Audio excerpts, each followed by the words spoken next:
stop everything for a moment, not because the world demands it, but because something far older stirs beneath the fabric of your reality. Have you ever felt it? The sensation that your life was scripted long before your first breath, that somewhere beyond memory and time, a sacred map of your existence was written, waiting, whispering, aching to be remembered. Today, that ancient pulse resurfaces. Today, the hidden architecture of your soul stirs once more beneath the veil. And once you hear it, once you allow the codex to brush against the edges of your awareness, nothing will ever seem ordinary again. Welcome to Scholar Sanctum. There is a memory that lives not in the mind, but in the marrow of existence itself. A memory older than empires, older than the first flicker of stars, a memory etched into the very vibration of your being. Before the stories you were told, before the names you learned to answer to, before the histories woven into your bloodlines, you were already carrying a sacred design. The ancients spoke not of destiny in terms of chains, but of pathways, pathways chosen freely, with the full lucidity of an awakened spirit. Before you ever took form in this dense, glittering dream we call reality, you stood, luminous, whole, within the halls of a place without walls, a place remembered only in the sighs between heartbeats. There, you met the architects of resonance. You were shown possibilities unfolding like great tapestries, infinite in variation. And you chose. You chose not out of necessity, not out of punishment, but out of the sacred yearning to grow, to remember, to become. Every heartbreak etched into your future path, every triumph, every betrayal, every wild, chaotic twist, each thread was woven by your own luminous hands. Imagine for a moment stepping back into that hall. Imagine the vastness stretching around you, the weightless feeling of standing before the blank scrolls of potential, quills poised, destinies dancing in living light. Would you hesitate? Would you change what you now walk through? Or would you recognize, even amid suffering, that every moment is a coded whisper of the soul calling itself home? This is the first truth of the Codex Animae, that nothing is random. Not the places you find yourself drawn to, not the people who break you open, not the dreams that refuse to die inside you, no matter how long they are buried. The Codex exists not outside of you, but within, a breathing map coiled around the seed of your being, waiting for the moment you would stretch your consciousness beyond the noise and begin to remember. You do not stumble blindly through a chaotic world. You spiral outward along a path inscribed in the secret language of stars. Each sorrow you have faced is a gateway. Each joy you have tasted is a beacon. Each ache, each longing, each flash of knowing, a glimmer of the garden you once walked freely. But remembrance comes not through force. It is a courtship, a slow unfurling of petals pressed shut for too long against the cold winds of forgetfulness. The codex cannot be demanded, only received, only recognized, and the very act of wondering, the very ache that stirs when you gaze too long at the vastness of night. That is your soul, whispering its first syllables back into the world of form. You are already awakening. You would not be here otherwise. There are certain patterns that do not belong to the surface currents of life, but run far deeper, like subterranean rivers moving the continents of the soul. The Codex Animae is not a book of rules. It is a living lattice of these deeper currents, a breathing architecture that underpins every step you take, every longing that rises unbidden within your chest. The first theme whispered through its pages is that of sovereignty. You are not, and have never been, a helpless passenger riding the indifferent tides of existence. You are the tide. You are the wind and the vessel and the star that guides itself.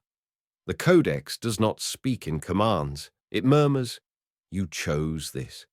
Each hardship was a tool forged for your awakening. Each triumph was a gift placed lovingly in your path by your own wiser self.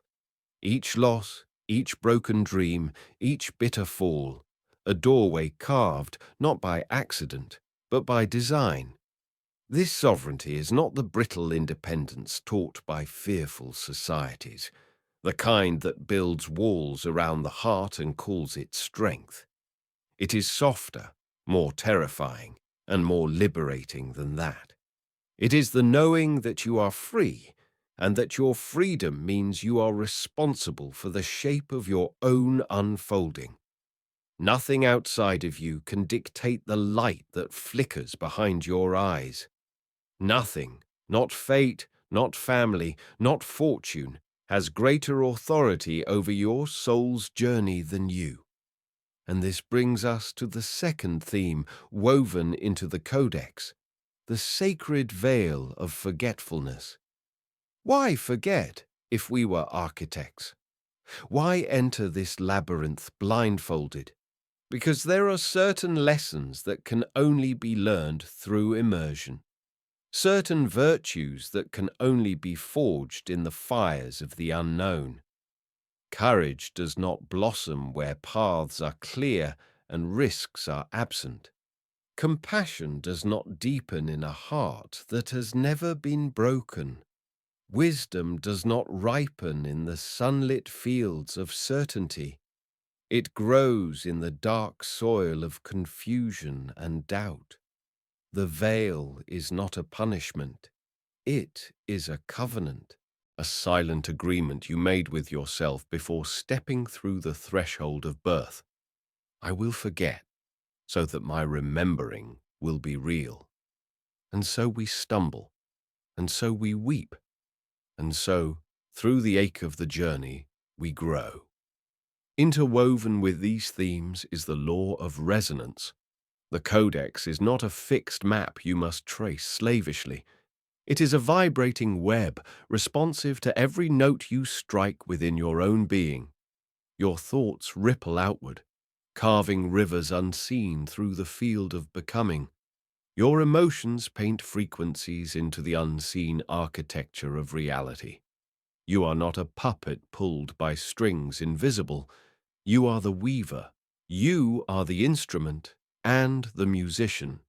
When you think, when you feel, when you choose, you are tuning your life to particular songs of possibility.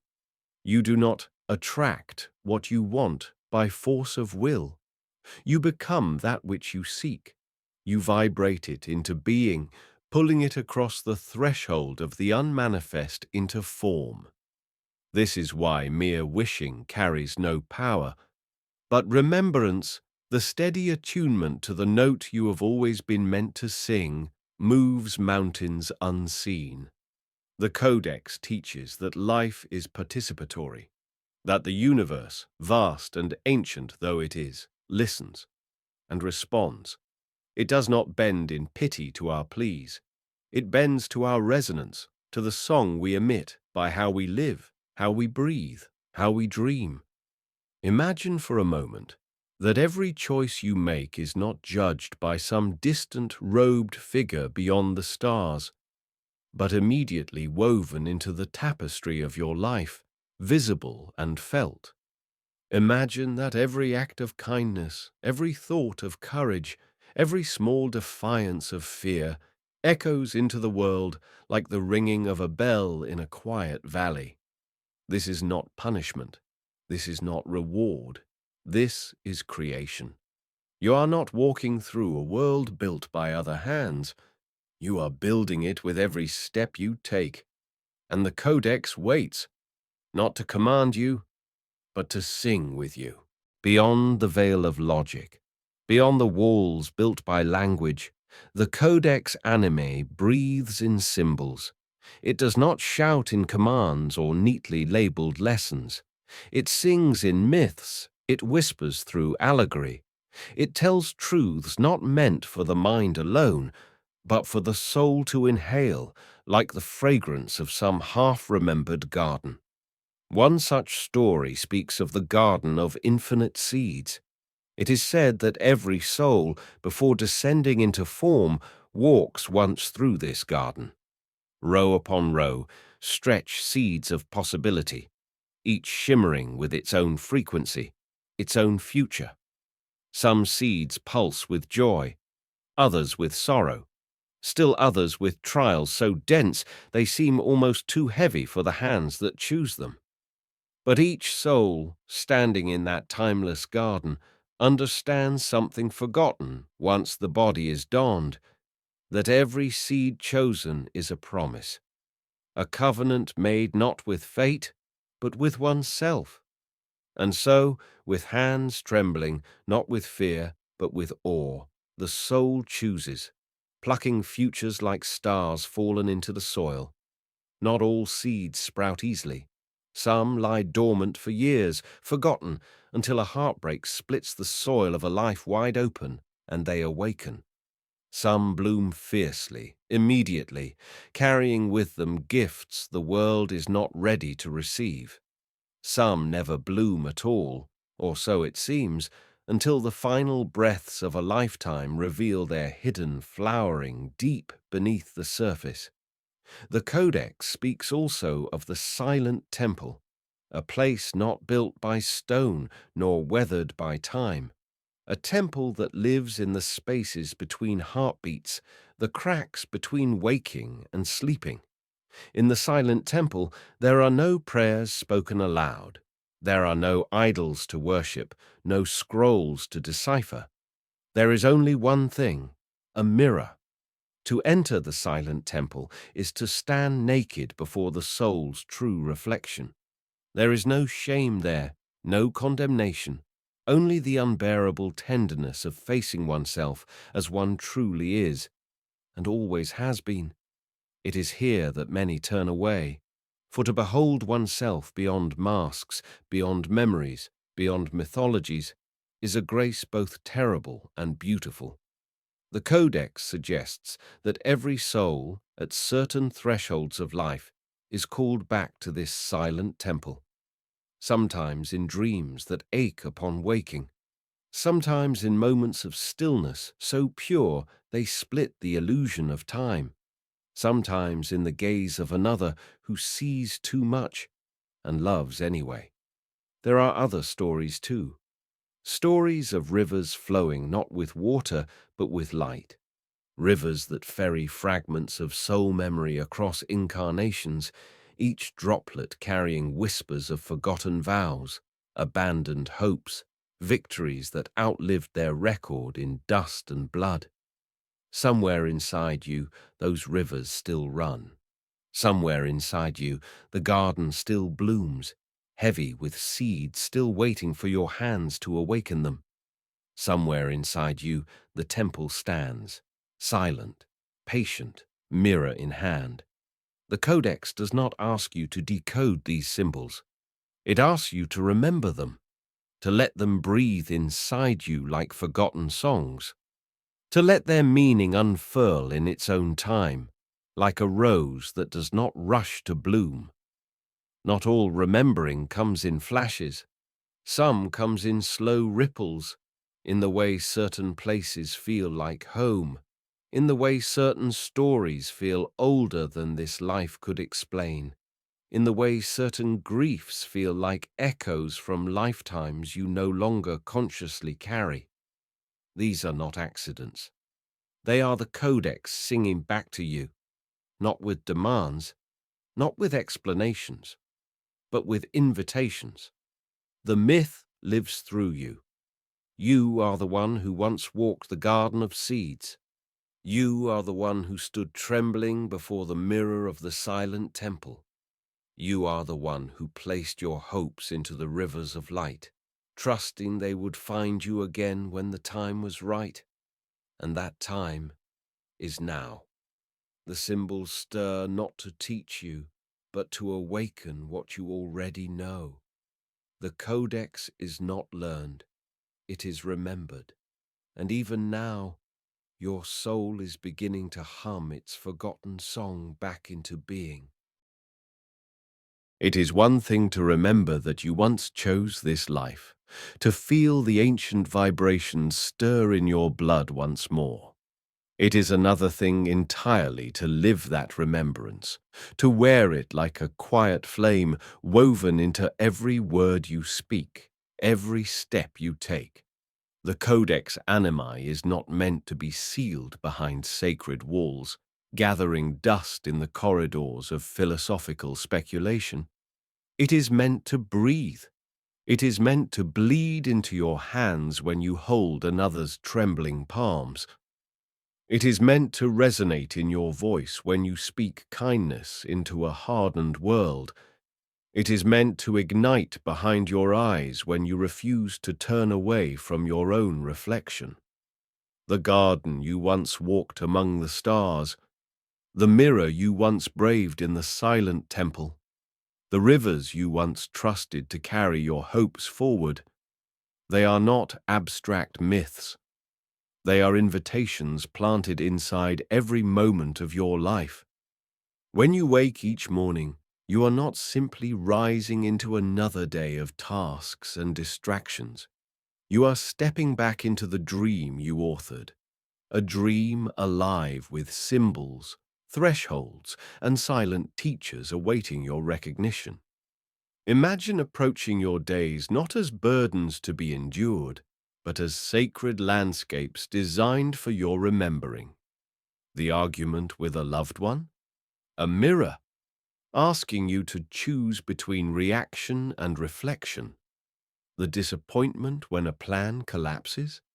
A seed, offering you the choice between despair and creative emergence. The fleeting moment of wonder when sunlight breaks through a storm cloud.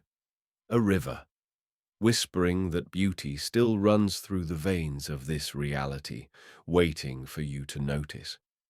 To live in this way is not to deny pain. It is not to pretend that sorrow or confusion do not cut deep. It is to walk through the valley of shadows carrying the torch of sovereignty, the silent, unbreakable knowing that you are not a victim of your life. You are its sacred co-author. Practical integration does not require rituals cloaked in esoteric language. It does not demand that you climb mountains or renounce the world.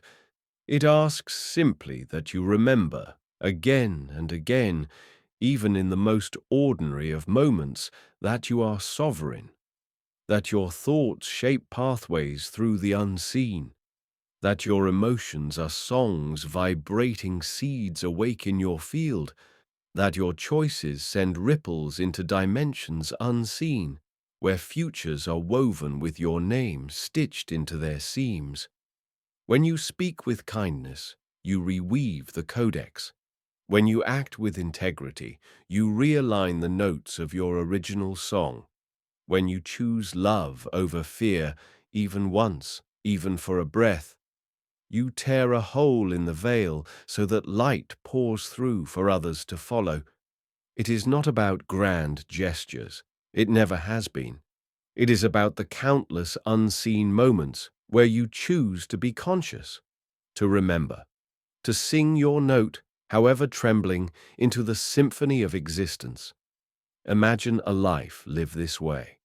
A life where each grocery line, each email, each exhausted commute becomes another verse in the song of your soul returning to itself. This is not fantasy. This is the Codex, breathing through you, awakening within you, daring you to remember that the dream was never about escaping the world. It was about redeeming it. It was about infusing the dense, the mundane, the overlooked, with the fragrance of the infinite. You are not here to wait for miracles. You are here to be one. And the first step is simple. Wake up each day and whisper into the silence, "I remember," and then watch how the world begins to answer. There comes a moment, silent and trembling, when the soul, tired of its exile from itself, chooses to return, not by force, not by command, but by the soft remembering that it was never truly lost. The Codex Animae is not a relic buried beneath the sands of forgotten civilizations. It is not a secret guarded by cloaked priests in shadowed halls. It has lived within you all along. In the aching wonder you feel beneath starlit skies, in the unbearable tenderness that swells in your chest when you glimpse beauty where you least expect it, in the persistent, quiet knowledge that you were always meant for something more, not something louder, not something grander, but something deeper, something truer. You are not a random spark flickering against the indifference of space. You are the space. You are the architect dreaming the cathedral of your life into being. You are the forgotten psalm stirring in the bones of mountains, in the sighs of oceans, in the songs of ancient trees. The world has tried to shrink you, to tame you, to convince you that meaning is a thing found outside yourself, in credentials, in possessions, in applause. But the Codex whispers otherwise. It hums with the knowledge that meaning has always flowed outward from your own center, that the sacred was never something to be sought, but something to be recognized, rekindled, reborn. You do not need permission to awaken. You do not need proof. The very ache you feel reading these words, the stirring in your chest that defies reason, is your proof. It is the seed of your remembrance, breaking through the frozen soil of long-forgotten dreams. You are not here by accident. You are not reading these words by accident. Some part of you has always known, always waited, always believed you would find your way back to the place where the Codex sings again. The invitation is simple. It is not to become someone new. It is to become what you have always been, before fear took your voice, before shame veiled your eyes, before grief weighed down your wings. You do not have to move mountains today. You do not have to solve every riddle. You only have to remember, and in that remembrance, you will step again into the garden. You will see the seeds you planted. You will walk the rivers you once set flowing. You will lift the mirror of the silent temple once more, and this time you will not turn away. You will smile. You will weep. You will recognize yourself, and the Codex will unfold its luminous pages before you, not as something foreign, but as a reflection, a love letter written by your own eternal hand. If something within you stirs, if a forgotten part of you has awakened today, then know this: you are ready. You have always been ready. The only thing left to do is to step forward, to live not in memory of who you were, but in the radiance of who you are becoming, a sovereign being, a cosmic architect, a weaver of sacred realities. And so, if you are ready to remember fully, if you are ready to walk the path of conscious creation, then let us walk it together. Subscribe to Scholar Sanctum. Join the gathering of those who dare to awaken. Comment below. I reclaim my forgotten light, because you have never truly been lost, only sleeping. And now you are beginning to dream awake. Welcome back, eternal traveler. Your journey is just beginning.